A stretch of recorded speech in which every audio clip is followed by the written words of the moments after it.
they're now talking about a joint ruble, yuan, gold, new currency, BRICS currency.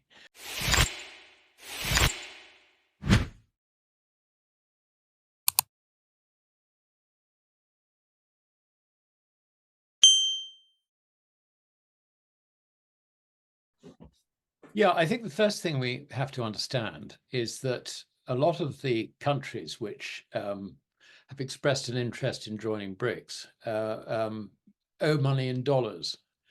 And traditionally, they've been concerned about American action if they don't fall in line with American economic policy, if they show themselves to be rebelling against it. Too often, we've had situations where, as the Chinese put it, the Americans go in and pump and dump. You know, they get someone into debt, and then they raise the rates on them and, you know, and screw them. And the other thing, of course, is regime change. So all these countries are walking a very, very delicate diplomatic tightrope. They're being very careful about what they're doing. So they can't just say, well, we're going to join the BRICS bloc. We're just going to go in and we're going to get rid of the dollar. We're going to work towards that and so on. No, because that is too dangerous. But we now have a momentum, which is actually the result of sanctions against Russia. There is now a momentum of countries who are moving away from the Russian sphere of influence, Russian hegemony, if you like, towards the attractions of particularly Chinese-led arrangement, association, because China has the surpluses, has the ability to invest, do joint ventures and all the rest of it. Whereas we've never actually done that. What we've done is we've tried to bribe people in order to stay on side. So we've corrupted regimes. Now, speaking as someone who's born and brought up in Africa and therefore has followed African politics to a degree, I think Africa as a whole is actually evolving away from that sort of situation. And, you know, in my ex-country, as it were, you know, the Chinese are building a new railway from the coast, not stopping at Kampala, which is where the lunatic express, which we built, stops, but actually going on into the Congo. So, you know, this is, you know, there's no doubt about it that this is going to facilitate the export of ore bodies of all sorts of things, you know, from, you know, cobalt and copper and, I mean, you know, everything, absolutely everything. So, but this is you know, while you know, the ordinary African, I think there is a cultural problem, if you like, on the ground. But as far as the politicians are concerned, this is the way they're going to get the communications into their country to propel it into an industrial revolution, such as we had in the 19th century. And that is really what it's all about. So, you know, you've been frightened of getting away from America because you might get punished for doing that. But now you've got the attraction of the development of your country in a really positive way. And dare you be left out of that? So you can see how this is sort of swinging. And I'm sorry to say, but I think it's US foreign policy which has actually mainly driven this. You know, they've got wrong-footed on the whole issue, and consequently, I can see this drift continuing. Now, you mentioned the meeting in Kazan in a couple of weeks' time. This is extremely important. It certainly is. Yeah. So, you know, this meeting in Kazan is very, very important, and it's actually a subject which I'm writing about for my Thursday article. And this Thursday article, I'm looking at, you know, the, if you like, the geopolitics behind it, but also the vexed question of doing away with the dollar, which is really the topic which I think you're really interested in. Very. The problem with doing away with the dollar is that you know, various people have come up with sort of different schemes and all the rest of it. A new trade settlement currency, But when you actually look at these schemes, there are two things about it which are completely wrong. The first is they're trying to embody things like blockchains and digital, central bank digital currencies and all the rest of it. That's the first thing, which is completely unnecessary and confusing. That's actually not going to cut any ice at all and isn't actually to the point. And the second thing is that it's quite clear that the people who put together these sort of schemes have no idea about the accounting of banks and the creation of bank credit.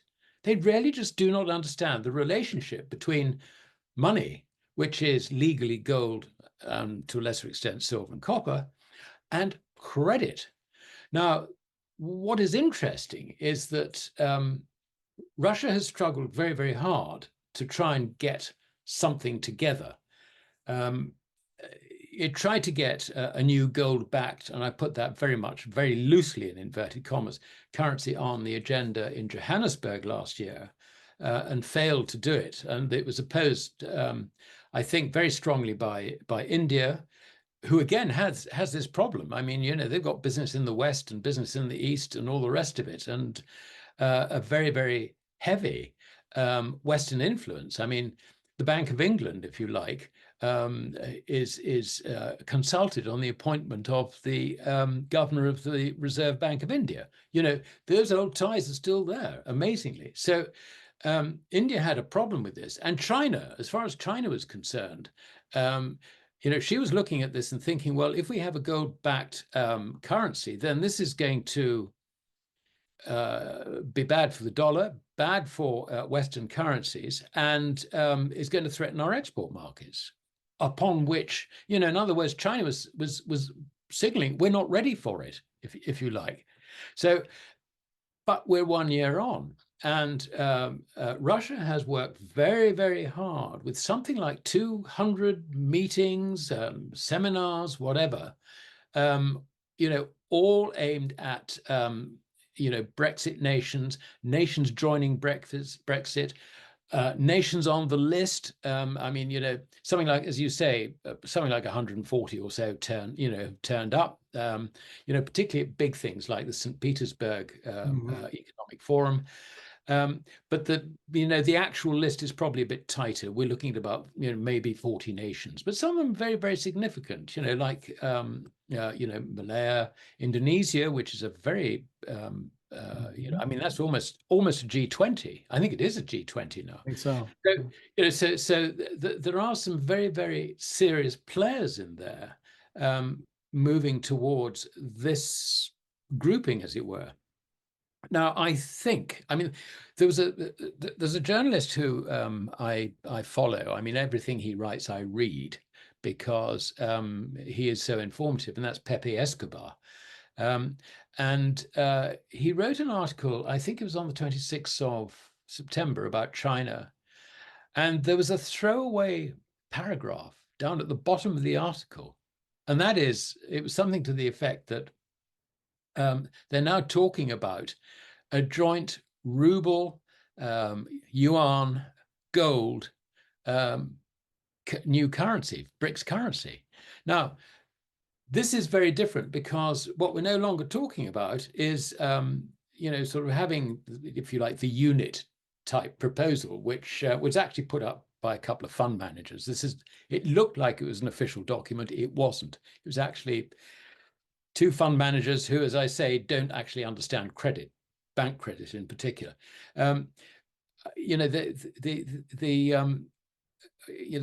The point about the way this currency is going is it's no longer sort of 40% gold and the rest is a plethora of these currencies. What we're now looking at is gold, ruble, yuan. Now, the ruble should go on the gold standard immediately. It would be I mean, bear in mind that their current interest rates, the Reserve Bank's rate is 18%. And who would buy the ruble? Nobody would buy the ruble. So you can see that the ruble has got problems, but put it on a proper gold standard, then it's a different thing. Then what you will see is the Russian banks going out and lifting gold out of Western markets where the lease rate is 2%, passing it over to the Russia's central bank, where they get 18%. Now, the point is 18% in a gold substitute, as good as gold.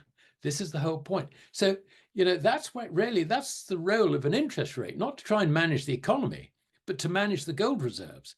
And once you get that message on board, you can see how Russia immediately would benefit, because what you would then get is you would then get a fall in the interest rates, because that 16% margin between the lease rate in the West and 18%, is just crazy. I mean, gold would be flooding in. So they would reduce the rates. I think you'd find the rates would get down very, very quickly to something like 5 or 6% with price stability, because the ruble is then tied to gold. And this is the key thing. It's no longer a fiat currency.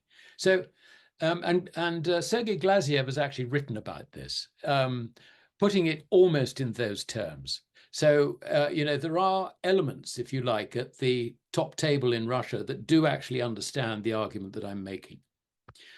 China has a problem. China knows that the end game for the dollar and for the Western financial system is its collapse. It has been buying gold ever since the People's Bank was appointed with that in mind back in 1983. And I've got the legislation translated in English. So it's all there. We know that. Now, since then, they were buying gold in a bear market. They have accumulated a lot of gold. My calculations looking at credit flows into and out of China, first of all, investment flows into China from the 80s onwards, and then gradually increasing into exports from the late 90s onwards. Looking at all those flows, by 2002, I reckon that China had accumulated over 20,000 tons secretly, hidden around various government accounts. Now, 2002 was when the Shanghai Gold Exchange was opened, and the Chinese citizens were then allowed to buy gold. Bear in mind also that China has encouraged gold mining. She very rapidly became the largest miner by output, gold miner by output, and is still the largest miner. Russia is now doing the same thing and is close second, if you like, with Australia. But you can see that going back, the Chinese knew that this was going to happen at some stage in the future, and they needed to protect themselves by having sufficient gold to protect their currency. So they're of the mindset for putting the yuan onto a gold standard. The question is when. Now, if you look at the situation with the dollar, with the refusal, and I don't care post-election that whether Harris or Trump is going to sort of change the story and say we've got to cut our spending. I don't think that's going to happen. I think what's going to happen is that you're going to look at higher deficits. You have got the debt limit being refixed on the 3rd. That's got to be agreed on the 3rd of January. I mean, if I was Trump, if I was Harris, I'd probably say, well, at the moment, we're looking at 35.5 trillion. How about 40? Why don't we make it 40? That will give me room to do what I want to do. I think that's the way that game is going to go.